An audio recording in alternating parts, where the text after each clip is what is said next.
हमारी दुआ है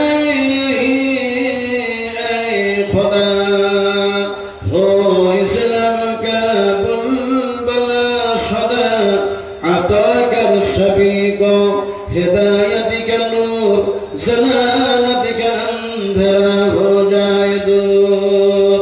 या रब अगर तू करम करे वो बात सबा को जो दिल पर असर करे तक़ब्बल मिन्ना इन्नका अंतस समीउल अलीम व तुब अलैना इन्नका अंतत तव्वाबुर रहीम।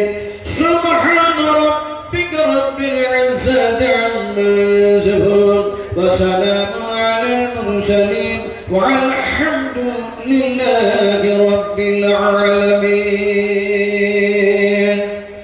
मशाइख इदात, उलमाए इक़राम, हज़रात, সম্মানিত আজকার জলসার সভাপতি মহাশয়, সামনে বসে থাকা শিক্ষিত বুদ্ধিজীবী ইসলাম দরদি ভাতৃবৃন্দবর, পর্দার আড়ালের মা ও বোনেরা, সকলকেই জানাচ্ছি আমার আন্তরিক শুভেচ্ছা, ভালোবাসা, অভিনন্দন দিয়ে সর্বপ্রথমে সেই আল্লাহ সুবহানাহু ওয়া তাআলার দরবারে তার শুকরগুজার বান্দা হিসাবে এক আল্লাহর গোলামি করার জন্য আমি সকলকে এমনি করে অনুরোধ জানাচ্ছি না, বরং তার শুকরিয়া আদায় করার জন্য আমরা সব একত্রিত হয়ে ঐক্যবদ্ধ হয়ে মনের সমস্ত সব কিছু উজাড় করে দিয়ে তারই প্রশংসা করতে চাই যে আল্লাহ পাক আমাদেরকে এই জায়গায় নিয়ে এসেছেন এবং বসে থাকার তৌফিক দান করেছেন। এরপরেও নিখুঁত নির্ভেজাল ওয়াকসাজাতে যে মাবুদ আমাদেরকে জীবিত রেখেছে তার গোলামি করতে আমরা চাই না? কথা বলতে আসছে না? চাই না? এক আল্লাহর গোলামি করতে চাই? যদি চাই তাহলে পরে আমরা একটু মহব্বতের সঙ্গে পড়ে নিই, বলুন আলহামদুলিল্লাহ। রোজা রেখে দুর্বল, রোজা রেখে দুর্বল। এই জমিনটা এক সময় এরকম জমিন ছিল না, এই জমিনের আকৃতি একটা অন্যরকম ছিল। আমি নাজরা আলম দেখেছি, কত বুঝেন কিনে। ফলে এই জমিনের ইতিহাস আপনাদের সামনে আমি বয়ান করে সময় নষ্ট করব না। তবে এই জমিনের মালিককে আপনারা কি বলতে পারেন? দেখি বলতে পারেন কিনা? এই জমিনের মালিককে কথা আসতে না জোরে হবে? আল্লাহ কথাটা জোরে বলবেন না আসতে? পৃথিবীর এমন কোন মসজিদে দেখেছেন আল্লাহু আকবার আস্তে করে আযান দেয়? দেখেছেন কোন মুয়াজ্জিনকে?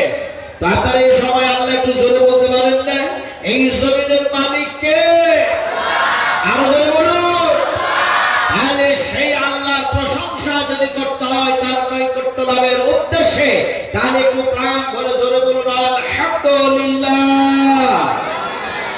তারপরে পরে আমাদের নবী, বিশ্ব নবী রাহমাতুল আলামিন জনাব মুহাম্মদ রাসূলুল্লাহ সাল্লাল্লাহু আলাইহি সাল্লামের প্রতি অসংখ্য অগণিত দরুদ ও সালাম অবতীর্ণ হয়ে যাক। সকলে বলুন আল্লাহুম্মা আমিন। বন্ধুগণ, এতক্ষণ পর্যন্ত আলোচনা করছিলেন যেনারা বিভিন্ন মুকাররির, বিভিন্ন লেকচারার, বিভিন্ন প্রফেসর, বিভিন্ন বক্তাগণ, তিনাদের বিবৃতি, আলোচ্য বিষয় যা ছিল তা আপনাদের সামনে পরিবেশন করেছে। আমি যখন আপনার এই মাদ্রাসার 2 তলায় ছিলাম, তারপরে মসজিদেও যখন ছিলাম, রাস্তা দিয়েও যখন আসছিলাম এবং স্টেজে এসে বসেছি, একই কথা বারবার আমাকে বলার জন্য বলা হয়েছে, একটু পরিবেশের উপরে ওয়াজ করুন। তার মানে পরিবেশটা আমাদের খুব ভালো আছে নাকি? আলহামদুলিল্লাহ। পরিবেশের উপরে ওয়াজ করুন। আমাদের পরিবেশ শুধু দেখা যায় এমনি করে মহৎ আর বিয়েতে গন্ডগোল নয়, রান্নাঘর থেকে শুরু করে পায়খানা ঘর পর্যন্ত গন্ডগোল হয়ে গেছে। কথা বললেন কি? পরিবেশ এত নোংরা হয়েছে। কেউ বললে মদ পান এত করছে মানুষ, যে শরাব পান করতে গিয়ে তাদের দিকে চেয়ে দেখা যায় না। আপনাদের দিকে তো মদ টদ কেউ খায় না, শরাব টরাব কেউ খায় না, নাকি ভাই? খুব সুন্দর পরিবেশ আছে। পরিবেশ যদি দূষিত হয়, সে পরিবেশে যতই আপনি কোরআনের ওয়াজ করুন, সেই পরিবেশকে আপনি ঠিক করতে পারবেন না আল্লাহ না চাওয়া পর্যন্ত। আল্লাহ চাইলে ঠিক হবে, বলুন ইনশাআল্লাহ। তাও ইনশাআল্লাহ বললেন না। আবু জাহেল ঠিক হয়েছিল, আবু লাহাব ঠিক হয়েছিল, ফেরাউন ঠিক হয়েছিল, নমরুদ ঠিক হয়েছিল। আল্লাহ পাক যাদের এরকম করে মার মেরে দিয়েছিলেন এরা ঠিক হবে না। আর আল্লাহ পাক যাদেরকে চাইবেন এরাকে কোরআনের আলোতেই এদের পরিবেশ সুন্দর করে দিব, হিদায়াতের নূর দান করে দিব, অবশ্যই পরিবেশ ঠিক হবে, তারা হিদায়াত প্রাপ্ত হবে। কথা বলতেছিলাম পরিবেশ যেন সুন্দর হয়। এই সুন্দর হওয়ার কথাটা বলার পূর্বে রাসূলের এই পরিবেশটাকে আল্লাহ পাক সুন্দর বানায় দিয়েছিলেন। সুবহানাল্লাহ। ওই যে কোরআনে বলা হয়েছে ইন্নাকা লাআলা খুলুকিন আযীম। আল্লাহ সুবহানাহু ওয়া তাআলা বিশ্ব নবীকে সর্বশ্রেষ্ঠ যেন আখলাক দান করলেন, সর্বশ্রেষ্ঠ যেন পরিবেশ দান করলেন, সর্বশ্রেষ্ঠ এমনি করে দেখা যায় উত্তম উৎকৃষ্ট নবীর মধ্যে দেখা যায় কৃষ্টি কালচার তেহজিব ও তামাদ্দুন আল্লাহ পাক থেকে দান করেছিলেন। আর নবীর সেই সুন্দর পরিবেশ দেখে কত কাফের, কত বেঈমান, কত মূর্তি পূজারী, কত সূর্য পূজারী তারা ঘোষণা করেছিলেন লা ইলাহা ইল্লাল্লাহু মুহাম্মাদুর রাসূলুল্লাহ। কিন্তু এই পরিবেশ ঠিক থাকতে দেবে না, সুন্দর করতে দেবে না। কেন করতে দেবে না? এর মধ্যে এবং এর পিছনে মধ্যে ভোট ঢুকেছে, আর পিছনে দেখা যায় পরিবেশ যাতে ঠিক না হয় তার জন্য নানা রকমের দেখা যায় ষড়যন্ত্র চলতেছে। আমি ষড়যন্ত্রের কথা বলতে গিয়ে আপনাদেরকে একটা এক্সাম্পল দিই। এই যুগটা হচ্ছে যান্ত্রিক সভ্যতার যুগ, এই যুগটা হচ্ছে বৈজ্ঞানিকের যুগ, এই যুগটা হচ্ছে কম্পিউটারের যুগ, এই যুগটা হচ্ছে সায়েন্সের যুগ। শুধু শুধু মানুষ কোরআন বুঝবে না। কথা বলতেছিলাম যে মানুষের মধ্যে সুন্দর পরিবেশ যাতে তৈরি না হয়, মানুষগুলি যাতে ঐক্যবদ্ধ সুন্দর পরিবেশে যাতে পরিচালিত না হয়, এর জন্য এদের মধ্যে একটা ডিভাইড তৈরি করে দাও। এর জন্য একটা ষড়যন্ত্র যারা চলতেছে সারা বিশ্ব জুড়ে। এখন এই কথাটাকে বুঝাবার জন্য আপনাদেরকে এইভাবে এক্সাম্পল দিই। একটা চিল, চিল বুঝেন না? বুঝেন না? আপনারা চিল বলেন না চিলনি বলেন? গিদনি বলেন না চিল বলেন? চিল বুঝেন না? চিল বুঝেন তো? এখন সেই চিল দেখা যায় তার বাচ্চার কাছে গিয়েছে। আপনারা বাচ্চা বলেন না ছা বলেন? হ্যাঁ, এই মুরগির বাচ্চাকে মুরগির বাচ্চা বলেন না ছা বলেন? বাচ্চা। কিন্তু বীরভূম জেলার মানুষেরা বলে ছা, ওরা মুরগির ছা বলে। এখন আপনারা যে বাচ্চা বলেন ঠিক, কিন্তু দেখা যায় যদি উত্তর 24 পরগনা, দক্ষিণ 24 পরগনা, এমনি করে হাওড়া জেলা, সেই এলাকাতে যদি বলা হয় মুরগির বাচ্চা কিংবা মুরগির ছা, ওরা শুধু হাসবে। এরা পাগল টাগল আছে, ওরা হাসবে। ওরা আসলে বাচ্চাও বুঝে না, ছাও বুঝে না। আসলে ওরা বলে এটা মুরগির প্লে, পিলে, পিলে, ওরা পিলে বলে, কত বুঝের কিনে। তো এখন ওই চিল পিলে হোক, চাই বাচ্চা হোক, চাই ছা হোক, তার বাচ্চার কাছে গিয়ে চিল যেন বলল, আচ্ছা বলো আজকে তোমরা কিসের গোশত খেতে চাও?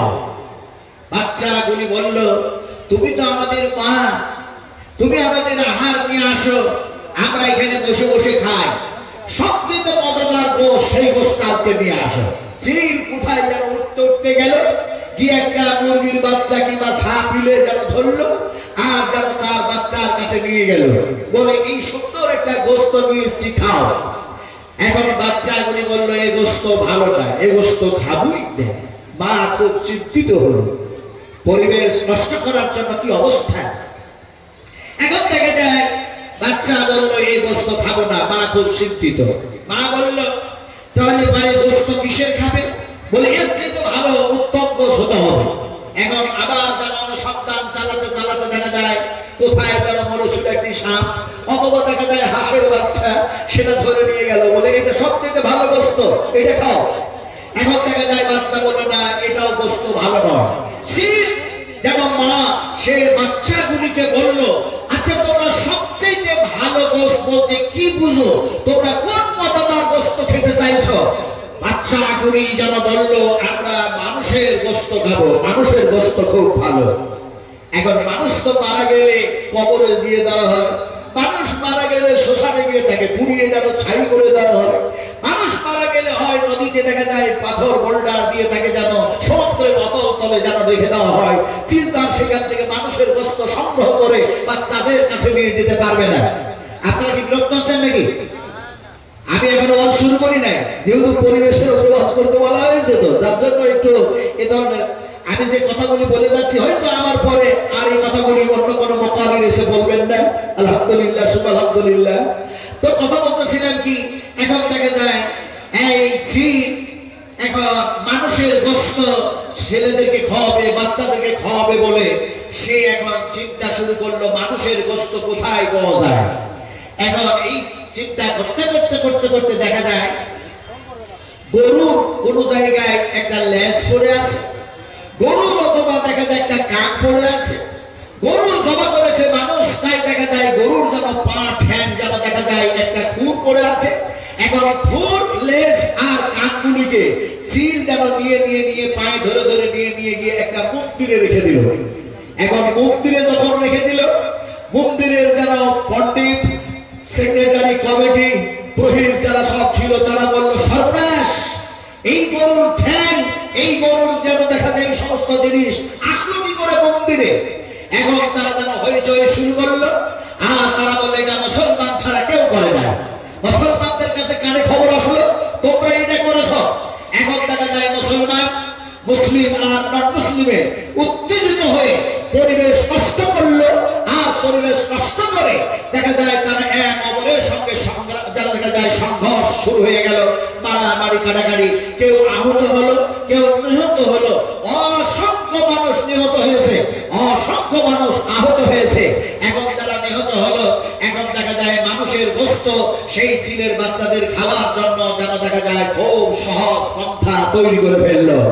আমার ভাইরা, আমার মায়েরা, আমার বোনেরা, আজকে শয়তান চায় তোমাদের পরিবেশ যাতে সুন্দর না হয়।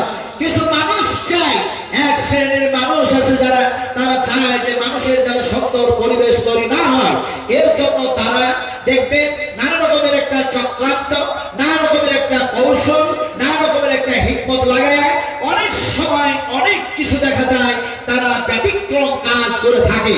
যেমন আজকে দেখা যায় আপনার এখানে ব্যতিক্রম হচ্ছে মুসলমান হয়েও শরাব পান করছে। শরাব পান করা কি হালাল? শরাব পান করা কি বৈধ? মা বোনেরা রাস্তা দিয়ে আসছে, ছেলে যুবকগুলো রাস্তা দিয়ে আসতেছে, যারা 15 বছর, 18 বছর, 20 বছরের যুবতী, এই মহিলাগুলি রাস্তা দিয়ে আসতে গিয়ে যুবকগুলি তাদের সাথে চলতে গিয়ে একটু দেখা যায় তাদের সাথে যেন দেখা যায় ব্যতিক্রম কাজ করছে।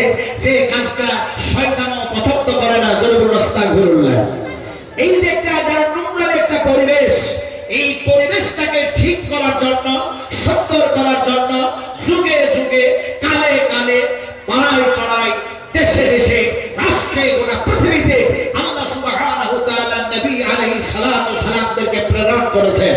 এবং নবী যারা এসেছেন হযরত মূসা থেকে শুরু করে এমনি করে দেখা যায় হযরত ঈসা পর্যন্ত, এমনি করে তাদেরকে যেন এক একটা যেন দেখা যায় কিতাব দেওয়া হয়েছে। আবার আমাদের নবী, বিশ্ব নবী, রাহমাতুল আলামিন, সাইয়্যিদুল মুরসালিন, খাতিমুন নবিয়্যিন মুহাম্মদ রাসূলুল্লাহ সাল্লাল্লাহু আলাইহি ওয়াসাল্লামের উপরে কোরআন নাযিল হয়েছে।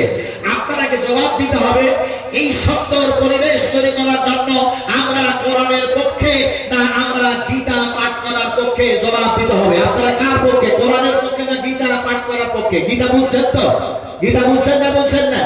এখন যেন দেখা যায় এই মাদ্রাসা তৈরি হয়েছে, এই মাদ্রাসায় পরিবেশ নষ্ট করার জন্য বলছে এই মাদ্রাসা আপনার নিজামিয়া মাদ্রাসা থেকে হাই মাদ্রাসা পর্যন্ত কোন মাদ্রাসাতে কোরআন তেলাওয়াত হবে না, গীতা পাঠ করাতে হবে। জোরে নাউজুবিল্লাহ, এটা জোরে আস্তাগফিরুল্লাহ। এখন মাদ্রাসাতে গীতা পাঠ করাতে হবে। এখন এই কথাটা দেখা যায় কার্যকারী করার জন্য দারুল দেওবন্দের উপরে প্রচন্ড চাপ। গত সপ্তাহ মতো সেখানে মিটিং হয়েছে। দেখা যায় বিভিন্ন উত্তরপ্রদেশের মাদ্রাসার উপরে এত চাপ দেওয়া হয়েছে গভর্নমেন্টের পক্ষ থেকে, যাতে করে মাদ্রাসা সুন্দর পরিবেশ নষ্ট হয়ে যায়, এখানে যাতে সুন্দর আখলাক ও আদর্শের মানুষ যাতে তৈরি না হয়, তার জন্য দেখা যায় সেগুলির উপরে চাপ সৃষ্টি হয়েছে। আসামের মাদ্রাসাগুলি সমস্ত বন্ধ করে দেওয়া হয়েছে। ফলে আমি সেই দিকে না গিয়ে আপনাদের আমি বলতে চাই, যদি দেখা যায় এমনি করে গীতা পাঠ হয়, তাহলে গীতা দিয়ে সুন্দর পরিবেশ তৈরি হবে না। সুন্দর পরিবেশ যদি তৈরি করতে হয়, উত্তম উৎকৃষ্ট বেস্ট বেটার দিকে আখলাক তৈরি করতে হয়, তাহলে কোরআনের পক্ষে আমাদের ঈমান থাকবে, কোরআনের পক্ষে আমরা মুসলমান থাকবো, বলুন ইনশাআল্লাহ। এখন কথা বলতে চাই, যত মানুষ বসে আছেন, দয়া করে অনুগ্রহ করে কৃপা করে যাদের আল্লাহর প্রতি ঈমান আছে, এক আল্লাহর প্রতি ঈমান আছে, বিশ্বনবী মুহাম্মদ সাল্লাল্লাহু আলাইহি ওয়াসাল্লামের প্রতি ঈমান আছে, কোরআনের প্রতি ঈমান আছে, তারা একটু দয়া করে দেখাতে পারবেন যে আমাদের ঈমানটা কোরআনের উপরে আছে, তাই কোরআনের পক্ষে, তাই আল্লাহকে সাক্ষী রেখে হাত উঁচু করে দিলাম। একটু হাত উঁচু করে দেখান কার কার ঈমান আছে কোরআনের উপরে। আরো হাত সিধা করতে হবে, আরো হাত উঁচু করো, বলে বলে না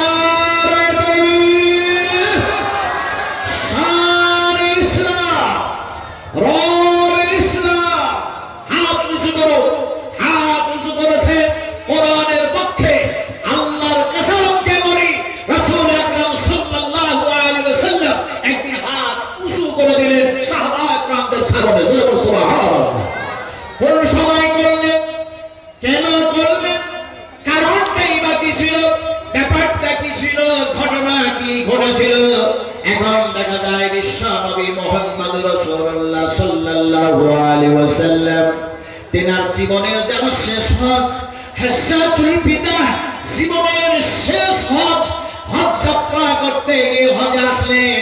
আর দেখা যায় এমনি করে সাহাবায়ে কেরামদের দিকে লক্ষ্য করে বললেন, হে আমার সাহাবীরা, আল্লাহ পাক পৃথিবীর মানুষের কল্যাণের জন্য দেখা যায় এমনি করে কোরআন নাযিল করেছেন। আমি মুহাম্মদ রাসূলুল্লাহ সাল্লাল্লাহু আলাইহি ওয়াসাল্লামকে নবুয়ত দান করেছেন। আমি দিনের দায়ী হয়ে তোমাদের সামনে যেন মাহবুস হয়েছি, প্রেরণ হয়েছি না, বরং আল্লাহ আমারে প্রেরণ করেছেন, মাহবুস করিয়েছেন। ফলে আমি মুহাম্মদ সাল্লাল্লাহু আলাইহি ওয়াসাল্লাম তোমাদের কাছে দ্বীন পৌঁছে দিয়েছি কিনা, ইসলাম পৌঁছে দিয়েছি কিনা, তোমাদের কাছে পরিপূর্ণভাবে পৌঁছে দিয়েছি নাকি, না এটা আনকমপ্লিট আছে, অসম্পূর্ণ আছে। আমি রাসূলুল্লাহ তোমাদেরকে সাক্ষী বানাতে চাই। কমপ্লিট, আনকমপ্লিট, সম্পূর্ণ, অসম্পূর্ণ, এই ভাষা আল্লাহ পাক যেন দেখা যায় মানুষ বানালেন। এখন একটি যেন মাথা, এটা যেন একটা মাথা, এটা মাথা বানানোর পরও দেখা যায় যেন আনকমপ্লিট। হাত বানানো হলো, তারপর হাত নড়ে না, চলে না, এটাও যেন আনকমপ্লিট। পা যেন তৈরি করা হলো, পা যেন চলে না, এমনি করে দেখা যায় রাস্তা অতিক্রম করে না, এ পাও যেন বানানোর পরও সেটাও যেন আনকমপ্লিট। আল্লাহ সুবহানাহু ওয়া তাআলা বলেন, শোনো কেমনে আমি কমপ্লিট করলাম, সম্পূর্ণ করলাম। কোরআনের এক জায়গায় বলা হয়, সুম্মা সাওয়াহু ওয়া নাফাখা ফীহি মির রূহিহি ওয়া জা'আলা লাকুমুস সামআ ওয়াল আবসারা ওয়াল আফিয়াতা কালিলাম মা তাশকুরুন। আমি আল্লাহ পাক কর্ণ, চোখ, এমনি করে মাথা, এমনি করে পাও, হাত, তোমার সমস্ত সবকিছু কমপ্লিট করলাম। এমনি করে দেখা যায় বানানোর পর তখন আত্মা দান করে দিলাম। দুর্বল সুবহানাল্লাহ, একটু দুর্বল সুবহানাল্লাহ, এই হচ্ছে কমপ্লিট। রাসূলুল্লাহ বলেন, আমি কমপ্লিট দিন তোমাদের কাছে পৌঁছে দিয়েছি কিনা বলো। সাহাবায়ে কেরামেরা মন ভাঙা অবস্থা, রমজান অবস্থায় তারা বলেন, ইয়া রাসূলুল্লাহ, আজকাল আপনার বক্তৃতা, আপনার যে যেন নসিহত, আপনার যেন আলোচনা, আপনার যেন মারুফ, যেন কথাগুলি ভালো। এই কথা শুনে মনে হয়, ইয়া রাসূলুল্লাহ, মনে হচ্ছে আপনি যেন আমাদের সামনে শেষ কথা বলছেন নাকি। বিশ্বনবী বললেন, ও আমার সাহাবীরা, একটু বলো না, আমি যে তোমাদের সামনে প্রস্তাব রেখেছি সেই প্রস্তাবের একটু তোমরা উত্তর দাও, প্রশ্নের জন্য উত্তর দাও।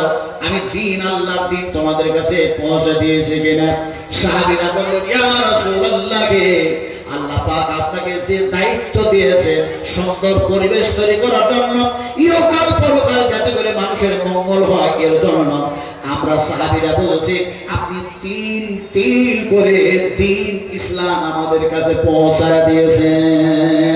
সেই সময় আল্লাহর হাবিব বিশ্ব নবী আকাশের দিকে যেন হাত উঁচু করলেন, আল্লাহর রাসূল যেন আকাশের দিকে হাত উঁচু করে বলেন, ইয়া রফিকুল আলা ইয়া রাব্বাল আলামিন ইয়া আরহামার রাহিমিন, ইয়া আমার রব, তুমি আমাকে কোরআন দান করেছো, আমাকে নবুয়ত দান করেছো, আমাকে উত্তম পরিবেশ দান করেছো, তুমি যেন সেই কথাগুলি সেই জিনিসগুলি তোমার বান্দা বান্দীদের কাছে আমি যেন সম্পূর্ণভাবে পৌঁছে দিয়েছি। তোমার বান্দা বান্দীরা আমার সাহাবীরা সে ব্যাপারে সাক্ষী দিয়ে দিল। আমি রাসূলুল্লাহ যেন হাত উঠাইয়া বলি আপনিও সাক্ষী থেকে যান। বিশ্ব নবী যখন হাত উঠাইয়া আল্লাহকে যখন সাক্ষী বানালেন, এমন সময় হাত ধরে নিচু করতেছেন, কোরআনের আয়াত নাযিল হয়ে গেল, আল্লাহর পক্ষ থেকে আয়াত নাযিল হয়ে গেল, যা কোরআনের মধ্যে যেন কোড হয়ে গিয়েছে। দেখা যায় এমনি করে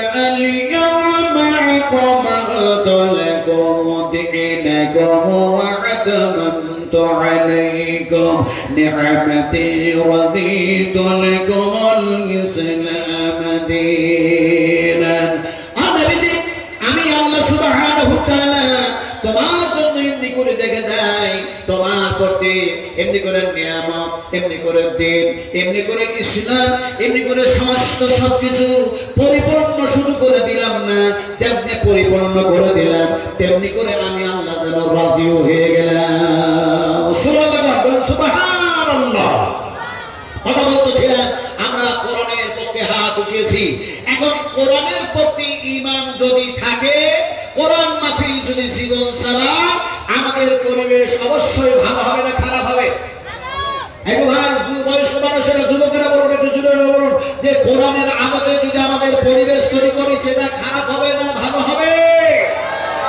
শৃঙ্খলা থাকবে না বিশৃঙ্খলা হবে? শৃঙ্খলা থাকবে, কিন্তু কোরআনের প্রতি তো ঈমানটাই আলাদা হয়ে গেছে, উল্টে গেছে। কোরআনের প্রতি ঈমান ছিল, কিন্তু কোরআনের প্রতি ঈমান আর নাই, যার জন্য আস্তে আস্তে পরিবেশ নোংরা থেকে নোংরা, নিকৃষ্ট থেকে নিকৃষ্ট পরিবেশ যেন তৈরি হচ্ছে। আপনারা বলবেন নাজরান ভাই আমাদের কোরআনের প্রতি ঈমান আছে, কে বললে আমাদের ঈমান নাই?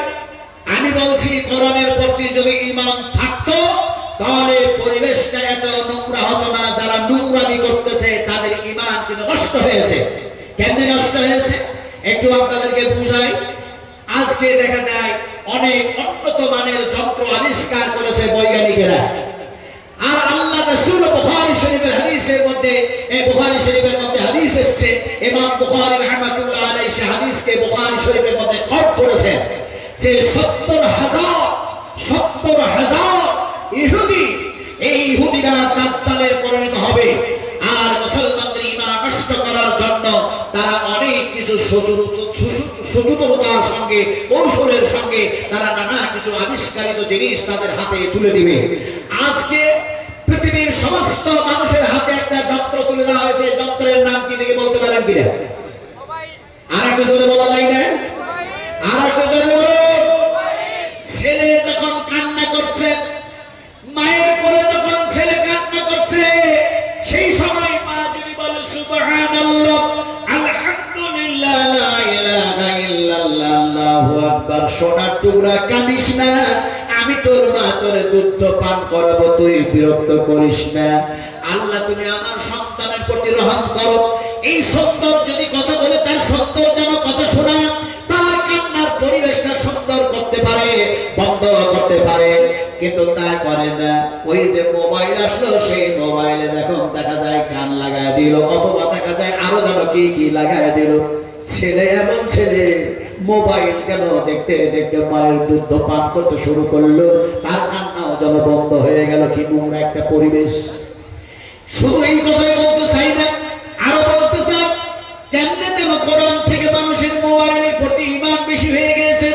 কোরআনের প্রতি ঈমান যদিও আছে, তারপর তাদের ঈমান যেন দেখা যায় কোরআন বিহীন যেন মোবাইলের প্রতি ঈমান হয়ে গেছে।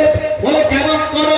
বলে আজকে নাকি দেখা যায় পৃথিবীর মানুষেরা মোবাইল ইউজ করতে গিয়ে, ব্যবহার করতে গিয়ে বলছে কোরআনে এই মোবাইলের মধ্যে যেন সব আছে। মোবাইলে অনলাইনে সব পাওয়া যায়।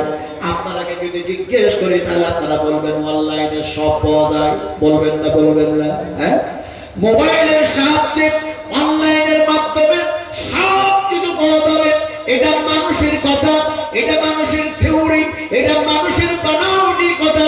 আপনার ঈমান নষ্ট করার জন্য, আপনার পরিবেশ নষ্ট করার জন্য আমি নাজমালা বলছি, मैं चैलेंज करता हूँ, मैं चैलेंज करता हूँ, मैं चैलेंज करता हूँ। অনলাইনের মাধ্যমে যদি সব পাওয়া যায়, আমাকে অনলাইনে এক্ষুনি দেখায় দাও। আল্লাহ পাক আমার ডান হাতে আমল নামা দেবে না বাম হাতে আমল নামা দেবে, আমি দেখতে চাই। পারবে? যেহেতু পারবে না, সেহেতু এই কথা মিথ্যা কথা, ঈমান নষ্ট করার পরিবেশ একটা যন্ত্র আপনাদের হাতে তুলে দিয়েছে।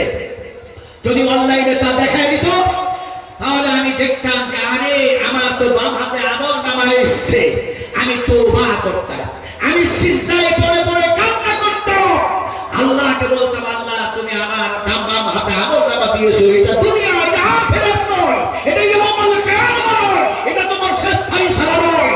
ফলে তুমি আমার তাকদীরকে চেঞ্জ করে দাও, আমার দোয়া দিয়ে, আমার ভালো আমল দিয়ে আমার ডান হাতে আমল নামা এনে দাও।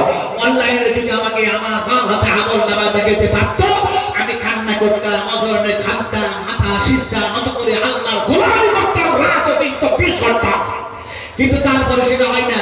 আর আমার যদি ডান হাতে আমল নামা যদি অনলাইনে দেখতে পেতাম, আমি আরো বেশি বেশি করে তাহাজ্জুদের নামাজ পড়ে, কোরআন তেলাওয়াত করে, বিশ্বনবী মুহাম্মদ রাসূলুল্লাহ সাল্লাল্লাহু আলাইহি সাল্লামের যে চরিত্র, যে আদর্শ, যে পরিবেশ, সেই পরিবেশটাকে আমার মধ্যে পরিবেশ এনে আরো পাকা পোক্ত করতাম, আমার আমল নামাটা আরো যাতে উত্তম হয়ে যায়। কিন্তু অনলাইনে তা দেখাতে পারবে না। তাহলে পরে ঈমানটা নষ্ট হলো কিভাবে? পরিবেশ নষ্ট হলো কিভাবে? কোরআনের থেকে যেন মোবাইলের উপরে ঈমান গেল কিভাবে? আল্লাহ পাক বলছেন এইভাবে। আল্লাহ রাব্বুল আলামিন বলেন, এই কোরআন নাযিল করলেন সুন্দর যেন তোমাদের পরিবেশ তৈরি করার জন্য, কিন্তু কোরআন থেকে তোমাদের মোবাইলে ঈমান চলে গেছে। আল্লাহ পাক বলেন, ওই মোবাইলে সব নাই, ওই যন্ত্রের মধ্যে সব নাই। কিসের মধ্যে সব আছে শোনো। আল্লাহ পাক বলেন,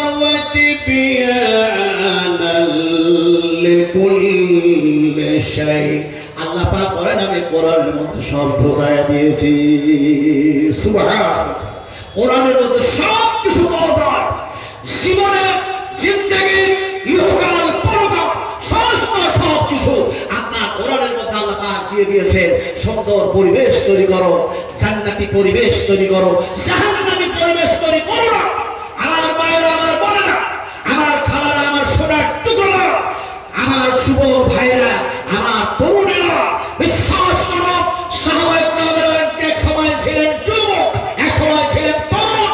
বিশ্বনবী মুহাম্মদ রাসূলুল্লাহ সাল্লাল্লাহু আলাইহি সাল্লামের যখন দেখা যায় এই যেন পরিবেশ দেখে তারা সে সময় শুধু আশ্চর্য হয় নাই, তারা শেষ পর্যন্ত বলেছিল, হ্যাঁ, যে মানুষটাকে আমরা এমনি করে পিছন ধার থেকে তার কথা শুনে আমরা কত তাকে অরুচিকর ভেবেছিলাম। মানুষটাকে দেখা যায় কত যেন গান গুলুস করেছি, কিন্তু এই মানুষটার সামনে এসে দেখি যার পরিবেশ এত সুন্দর, যার আখলাক এত সুন্দর, যার আদর্শ এত সুন্দর, সেই মানুষটা নাকি কতই ভালো। এক সময় যারা এক বাদশাহ, সে যেন দেখা যায় প্রজাদেরকে বলল, ও প্রজারা, শুনতেছি নাকি মোহাম্মদ নামক একজন যেন একটা মানুষ এই দুনিয়ার জমিনে যেন দেখা যায় পুষ্ট হয়েছে, সে নাকি এসছে, তারপরে নাকি সে ভালো ভালো কথা বলছে, সে যেন মিথ্যা কথা বলে না। মোহাম্মদ সাল্লাল্লাহু আলাইহি ওয়াসাল্লাম কি কখনো মিথ্যা কথা বলে? একটু জোরে কথা বলে। মোহাম্মদ সাল্লাল্লাহু আলাইহি ওয়াসাল্লাম কি কখনো মদ্যপান করেছেন নাকি? মোহাম্মদ সাল্লাল্লাহু আলাইহি সাল্লাম কখনো কি তাস জুয়া খেলেছেন নাকি? মোহাম্মদ রাসূলুল্লাহ সাল্লাল্লাহু আলাইহি ওয়াসাল্লাম এমনি করে দেখা যায় আপনারা যেমন যুবতী মেয়ের সঙ্গে ধাক্কা মারামারি করতেছেন, এরকম রাসূলুল্লাহ করেছেন নাকি? এখন দেখা যায় সেই মানুষ, সেই রাজাটা বলল তার প্রজাদেরকে যে মোহাম্মদ নামক এমন একজন মানুষ যেন এই জমিনে এসছে, আমি তাকে দর্শন করার জন্য যাব, দর্শন করার জন্য। অনেক হাই সাহেবেরা গেলেন আপনার দর্শন করার জন্য বাইতুল হারাম রমজান মাসে, রমজান মাসে তারা গেলেন দর্শন করার জন্য। এখন দর্শন করতে গিয়ে বাইতুল হারাম কাবা শরীফে দেখা যায় তেনারা নামাজ আদা করলেন, তওয়াফ যাতে করে সেখানে উমরাও হয়ে যায় আর রোজা রাখার কারণে সবগুলি হয়ে যায় ইত্যাদি ইত্যাদি। ওরা রমজান মাস সেখানে যেন কাটলেন। তারপরে দেখা যায় বিভিন্ন জায়গায় দর্শন করার জন্য আরো বিভিন্ন জায়গায় সফর করলেন, ভ্রমণ করলেন। এখন দেখা যায় এই দর্শন এই দেখতে গিয়ে দেখা যায় তাদের উমরা হয়ে গেল। আমি সেই উমরা হজ কি আর এমনি করে দেখা যায় অন্য হজগুলো কি তা বিশ্লেষণ করতে চাইছি না, দর্শন করার কথা বলেছি। এখন দেখা যায় সেই রাজা দর্শন করতে আসবে মুহাম্মদ রাসূলুল্লাহ সাল্লাল্লাহু আলাইহি ওয়াসাল্লামকে। প্রজারা বলল, সাহাবারা আপনি যদি চান তাহলে পারেন, আমরা তো বাধা দিতে পারি না, কিন্তু যদি আপনি চান একটা কথা বলি, তার কথা শোনার পর তার যেন সেই পরিবেশ দেখার পর আপনি তাতে করে মগ্ন না হয়ে যান, দেওয়ানা না হয়ে যান, তার মহব্বতে পাগল যাতে না হয়ে যান। ফলে যদি এরকমটা হন তাহলে প্রথম থাকবে আমাদের বাধা নিষেধ, আপনি খবরদার দর্শন করার জন্য যাবেন না। রাধার মনটা ভেঙে গেল, গেলেন না, আসলেন না। এমনি করে আবার দেখা যায় কিছুদিন কেটে গেল, কিন্তু নিজের মনকে, জীবনটাকে, দিনটাকে কন্ট্রোল করতে পারছেন না। তাই মন কন্ট্রোল করতে না পারার কারণে আবার প্রস্তাব রাখলেন, ও প্রজারা শোনো, আমি মুহাম্মদুর রাসূলুল্লাহ সাল্লাল্লাহু আলাইহি ওয়াসাল্লামকে দর্শন করার জন্য যাইব। প্রজারা বললেন, যদি আপনি দর্শন করতে যান, সেই মুহাম্মদকে দেখার জন্য যদি যান, তাহলে পরে আপনি যেতে পারেন, কিন্তু খবরদার তার কথা বলে আপনার কর্ণের মধ্যে যাতে প্রবেশ না করে, স্পর্শ যাতে না করে, এর জন্য আপনি কানটাকে একটু হেফাজত করুন। তার মানে কানের মধ্যে কিছু ঢুকাই এলেন, কানের মধ্যে যেন পর্দা যেন ফেলেলেন, যাতে সেই কথাগুলি আপনার কর্ণের মধ্যে না আসে। এমন সময় রাজা যেন সেটাই করিল, বলে যদিও কর্ণের মধ্যে কোনো কথা না আসে সেটাও করব, কিন্তু আমি মুহাম্মদ রাসূলুল্লাহ সাল্লাল্লাহু আলাইহি ওয়াসাল্লামকে দর্শন করার জন্য যাব। এখন দেখা যায় সে যেন প্রস্তুতি নিল আসার জন্য, কমপ্লিট প্রস্তুতি এবার যেন এসে গিয়েছে। এসে যেন দেখে মুহাম্মদ রাসূলুল্লাহ সাল্লাল্লাহু আলাইহি ওয়াসাল্লাম সাহাবায়ে কেরামদের সামনে যেন কিছু আলোচনা করছেন। সুবহানাল্লাহ। কর্ণের মধ্যে তার কোনো আয়াত আসছে না, নবীর কোনো কথা যেন শুনতেছে না, কিন্তু দেখা যায় মুহাম্মদ রাসূলুল্লাহ সাল্লাল্লাহু আলাইহি ওয়াসাল্লাম সাহাবায়ে কেরামদের সুন্দর একটা পরিবেশ তৈরি করে ফেলেছেন। সাহাবায়ে কেরামরা রাসূলের সামনে বসে আছেন, আর রাসূলুল্লাহ যেন বলছেন, ওয়াশারিউ ইলা মাগফিরাতিন মির রাব্বিকুম ওয়া জান্নাতিন আরদুহা আস-সামাওয়াতু ওয়াল আরদু উইদ্দাত লিল মুত্তাকিন। তিনি যেন ঘোষণা করলেন, ও সাহাবায়ে কেরামরা, তোমরা সব ওই পৃথিবীর মানুষেরা, তোমরা মাগফিরাতের দিকে, আল্লাহর মাগফিরাতের দিকে, আল্লাহর কল্যাণের দিকে, তোমাদের কল্যাণের দিকে, তোমাদের মঙ্গলের দিকে, অতএব তোমরা ছুটে আসো আল্লাহ পাকের দিকে। আসে কি তোমাদের জন্য? যে বেহেশতটা আছে সেই বেহেশত হচ্ছে জমিনের চাইতে, আসমানের চাইতে বেশি প্রশস্ত। এখন এই পরিবেশ যখন এই কথাগুলি দিয়ে তিনি ঠিক করছে, সেই সময় কিন্তু রাজা সেখানে গিয়ে উপস্থিত হয়েছে। সাহাবায়ে কেরামেরা একেবারে নীরব অবস্থায় রাসূলের কথাগুলি যারা শুনতেছে, আর সাহাবায়ে কেরামদের পরিবেশ এত সুন্দর হয়েছে যে একই মন নিয়ে শুনতেছেন। হাদিস শরীফের মধ্যে এসেছে, সাহাবীরা এমন মন ধ্যান দিয়ে শুনতেন রাসূলের কথাগুলি, পাখি যদি এসে মাথায় বসতো, পাখি বুঝতে পারতো না গাছের ডালে বসলাম না মানুষের মাথায় বসলাম। সাহাবারা নিজেরাও বুঝতে পারতেন না, এমন এক সেন্স নিয়ে রাসূলের কথাগুলি শুনতেন যে মাথায় কোনো পাখি এসে বসছে কিনা এটাও টের পেত না সাহাবায়ে কেরামরা। রাসূল কোরআনের আলো দিয়ে এত সুন্দর পরিবেশ তৈরি করেছিলেন। সুবহানাল্লাহ। এখন রাজা গিয়ে এই অবস্থা যেন দেখতেছে, হয়ে গেল মাগরিবের ওয়াক্ত। কিসের ওয়াক্ত হলো বলো? কিসের ওয়াক্ত হলো? রব্বুল মাশরিকি ওয়াল মাগরিবি ওয়া মা বাইনাহুমা ইন কুনতুম তা'কিলুন। এই কথা কে বলেছিল জানে? যখন পরিবেশ নষ্ট করতে চেয়েছিল, বদমাশি আর দুষ্টামি করতে চেয়েছিল, সেই সময় যেন ফেরাউনকে হযরত মূসা আলাইহিস সালাম বলেছিলেন, মুঝে মঞ্জুর नहीं है कि मैं तेरे शिकायत करूं, मुझे मंजूर नहीं है कि मैं तेरे शिकायत करूं, बात ही से बात निकल आती है तो मैं क्या करूं। কুলের কথা খুলে বলার ইচ্ছা করে না, একটি কথা বলতে গিয়ে আরেকটি কথা মনে পড়ে যাচ্ছে, রিমোট নেই, জিবা কন্ট্রোল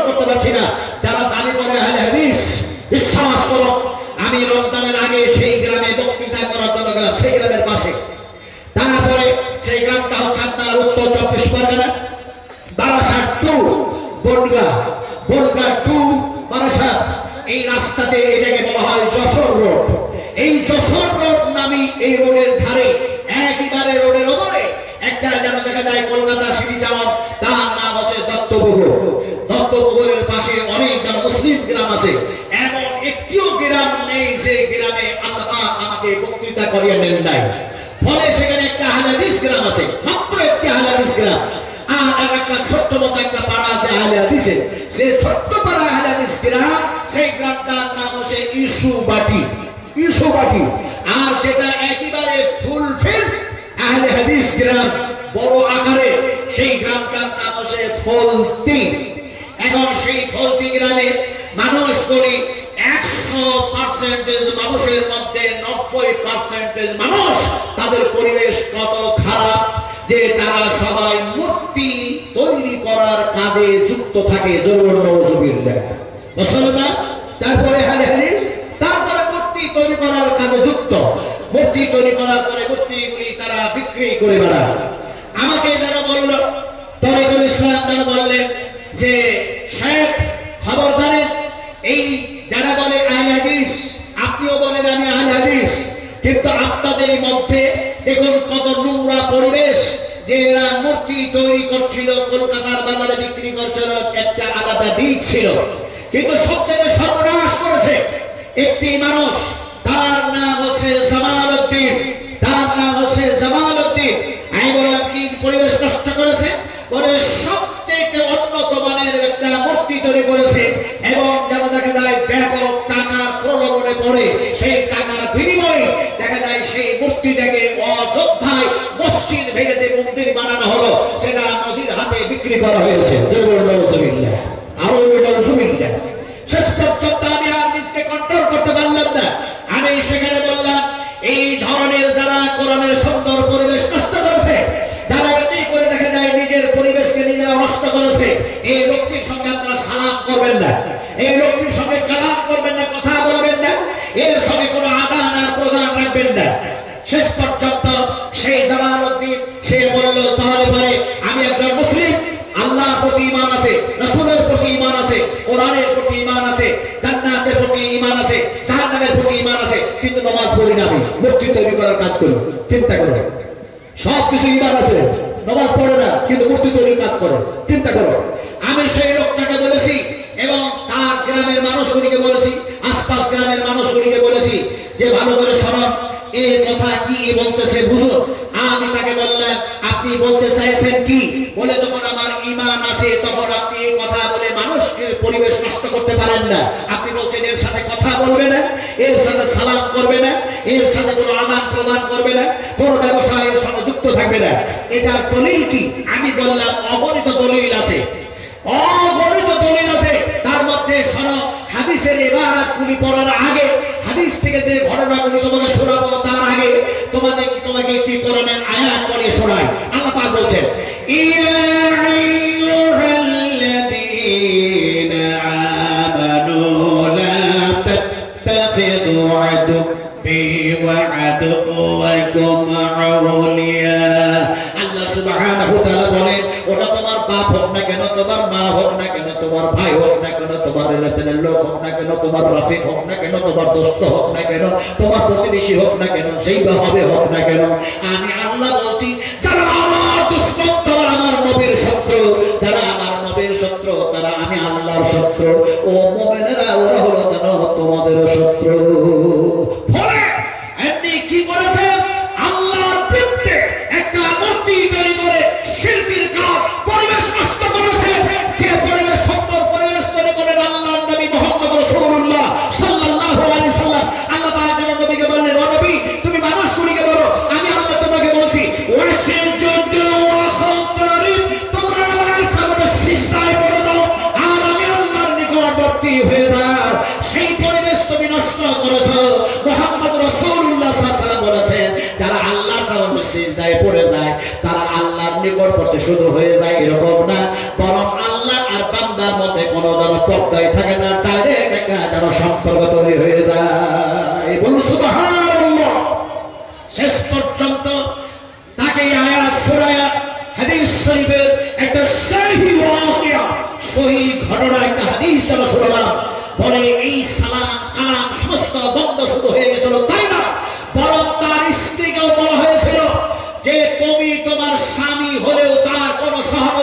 করতে পারবে না, তার সহযোগিতা করতে পারবে না। ইসলামে বলা হলো তোমার স্ত্রীর কোন রকমের মদত সাহায্য তুমি নিতে পারবে না, তা থেকে তোমাকে বঞ্চিত করে দেওয়া হলো। সাহাবীটি বলেন, ইয়া রাসূলুল্লাহ, তাহলে কি আমার স্ত্রী আমি তালাক দিয়ে দেবো? রাসূলুল্লাহ, না, তালাক দিতে হবে না। তার মায়ের বাড়ি তার পিতার বাড়ি কিছুদিনের জন্য পাঠায় দাও। যে ঘটনা ঘটেছিল এক সময় জঙ্গে তাবুকে উপস্থিত না হওয়ার কারণে সেই যে সাহাবীর সাথে এই সালাম কালাম সব বন্ধ হয়ে গেছিল, তার নাম হচ্ছে হযরতে কাব বিন মালিক রাদিয়াল্লাহু তাআলা আনহু। জিহাদের ময়দানে যাওয়ার না যাওয়ার কারণে যদি এই কথা হয়ে থাকে, তাহলে তুমি এমনি করে পরিবেশ নষ্ট করেছো, মূর্তি তৈরি করে সেই অযোধ্যায় মসজিদ ভেঙে মন্দির তৈরি হয়েছে, সেখানে মূর্তি পাঠাইছো, ফলে এটা চূড়ান্ত তুমি অন্যায় করেছো। অনেক কথা বুঝতে পারার পর বললেন, আমাকে 6 মাস সময় দাও, গ্রামের মানুষ, এলাকার মানুষ, 6 মাস সময় চাইছি। 6 মাসের মধ্যে আমার ব্যবসা সমস্ত গুড়াইয়া দেব, আমি তওবা করে ফিরে আসবো, আর যেন দেখা যায় এই মূর্তির কাজের সাথে আমি যুক্ত থাকবো না। আমি বললাম 6 মাস নয় মিয়া, 6 মিনিটও নয়, 6 সেকেন্ডও নয়। যদি আল্লাহর দিকে রুজু হও, আল্লাহর কথা শোনার পর, তাহলে তোমার নাজাত আছে, নইলে নাজাত নাই। তাহলে তোমার নিষ্কৃতি আছে, না তারা তোমার নিষ্কৃতি নাই। কারণ আল্লাহ পাক বলছেন, আমার কথাগুলি শোনার পরে যারা আমার দিকে রুজু হয়, আমার দিকে ফিরে আসে, অবশ্যই আল্লাহ পাক আমি তাদেরকে ক্ষমা করে থাকি। যেমন এক জায়গায় বলা হয়েছে, কি বলা হয়েছে? আল্লাহ রাব্বুল আলামিন বলেন, ওয়ায়ুনাজ্জিলু লাকুম মিনাস সামাই। আচ্ছা, কোরআন পড়ছে আপনারা বিরক্ত হচ্ছে নাকি ভাই? এক আশ্চর্য মানুষ। আচ্ছা, আপনাদের কয়টা মাদ্রাসা যাচ্ছেন না মসজিদে যাচ্ছেন? আমি যদি এভাবে ওয়াজ করে যাই, তাহলে তো ওয়াজ করাই হবে। মাদ্রাসা জালসা, এই মাদ্রাসা কার? এই বলো, মাদ্রাসা কার? আমাদের। বলছে আমাদের। এই মাদ্রাসা হচ্ছে বিশ্বনবী মুহাম্মদ রাসূলুল্লাহ সাল্লাল্লাহু আলাইহি ওয়াসাল্লামের ফ্যাক্টরি। জন্ম সুবহানাল্লাহ, আরো সুবহানাল্লাহ। রাসূলুল্লাহ মাদ্রাসা বানিয়েছিলেন। হযরত আবু হুরায়রা ছিল তলবা, কথা বুঝেন কিনা? সাহাবা কিরামেরা ছিলেন ছাত্র। রাসূল আকরাম সাল্লাল্লাহু আলাইহি ওয়াসাল্লাম তিনারাকে যেন শিখিয়েছেন, পড়িয়েছেন। আর রাসূলকে যেভাবে শিখালেন, পড়ালেন, তার নাম হযরত জিবরিল আলাইহিস সালাতু ওয়াসালাম। তো এই মাদ্রাসাও বন্ধ করে দেওয়ার একটা ষড়যন্ত্র চলতেছে। আর ক্ষমতায় আসলে 54টা মসজিদ ভাঙবে। কয়টা বললেন বলুন? আর একটু জোরে বলুন। আমার কথা রেকর্ডিং সাথে সাথে আপনাদের কথাও রেকর্ডিং হোক। কয়টা মসজিদ ভাঙবে? 54টা মসজিদ ভাঙবে। তার মধ্যে যেগুলি ভাঙার জন্য যা কিছু হচ্ছে, কিন্তু এই 54টির মধ্যে একটি হচ্ছে, দেখা যায় এমনি করে আপনাদের গৌড় মালদাতে যে একটা মসজিদ আছে, সেটাও ভাঙা হবে। আপনাদের কাটরা যেটা আছে, এটাও ভাঙা হবে।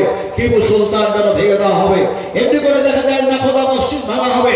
এক কথায় দেখা যায় এমনি করে ঐতিহাসিক যে সমস্ত মসজিদ আছে, এমনি করে 54টা মসজিদ ভেঙে দেওয়ার জন্য তারা অলরেডি যেন দেখা যায় সুপ্রিম কোর্ট থেকে আইনটা পাস করায় নিয়েছে। কথাটা বলতেছিলাম, শুধু এটাই পাস করাই নাই, এমনকি মাদ্রাসাগুলি বন্ধ করতে হবে, অথবা তোমাদেরকে মাদ্রাসার সিলেবাস চেঞ্জ করতে হবে। মাদ্রাসা হয় বন্ধ করতে হবে, না হয় সিলেবাস চেঞ্জ করতে হবে। সিলেবাস কি? তোমরা সকালে উঠে কোরআন তেলাওয়াত করো, কিন্তু কোরআন তেলাওয়াত করবে ওটা পড়ে, কিন্তু সর্বপ্রথম তা গীতা পাঠ করাতে হবে। আপনারা গীতা পাঠ করাবেন মাদ্রাসায় না কোরআন? জোরে বলছেন না? যদি আপনারা জবাব না দেন, তাহলে আমি উল্টা কথা বলতে বাধ্য হবো। উল্টা কথা। আপনারা উল্টা কথা বুঝেন তো নাকি মুর্শিদাবাদের মানুষ? এই উল্টা কথা বুঝেন না? কি উল্টার বিপরীত কি বলুন? উল্টার বিপরীত কি? এই বুঝেই বলে আপনি প্রশ্ন করছেন উল্টার বিপরীত, তো আবার এই উল্টার বিপরীত আবার কি হয়? আপনারা তো এটাই বলবেন, আপনাদেরকে বুঝায় উল্টার বিপরীত কি হয়। এই দেখুন, এটা হলো রাস্তা। এই রাস্তাটা দিয়ে একটা যেন দেখা যায় বড় ধরনের গাড়ি যাচ্ছে, 22 চাক্কা হোক 28 চাক্কা হোক, একটা লরি যাচ্ছে। এই লরিটাকে ধরে উল্টায় দেন, বডিটাকে নিচু দিকে করে দেন, চাকাগুলিকে ওপর দিকে করে দেন, গাড়িটা উল্টায় দেওয়া হলো। গোটা পৃথিবীর সমস্ত ড্রাইভারগুলিকে একত্রিত করো,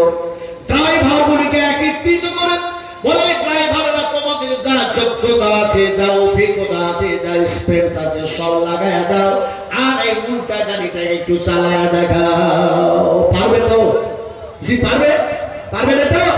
আল্লাহ পাক বলতেন, শোনো আমার বান্দা বান্দারা, তোমরা যদি কোরআনের উল্টা পরিবেশ তৈরি করো, আমার নবীর যদি উল্টা পরিবেশ তৈরি করো, এক কথায় তোমরা যদি বেআমাল হয়ে যাও, আমি আল্লাহ যেন কিয়ামতের মাঠে তোমাদের জন্য উল্টায় দিব, আর যেন চালায়াও দিব, হাঁটায়াও দিব। বেআমাল এই মানুষগুলিকে, এই নোংরা পরিবেশের ছেলে আর মেয়েদেরকে, সেই সমস্ত বান্দা বান্দীদেরকে আমি কি করব?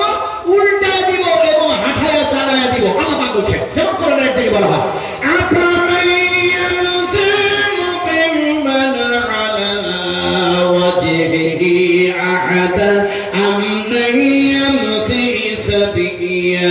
على صراط مستقيم।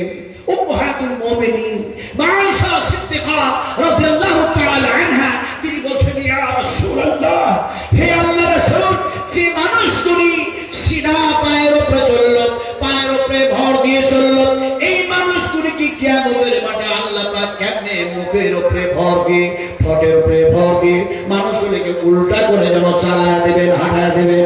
নবী যেন বলেন, আয়েশা, আল্লাহ সুবহানাহু ওয়া তাআলা যেমনে সিধা পায়ে চালাতে পারেন, সেই দিন অবশ্যই যেন উল্টা করে চালায়া হাঁটায়া দেবেন।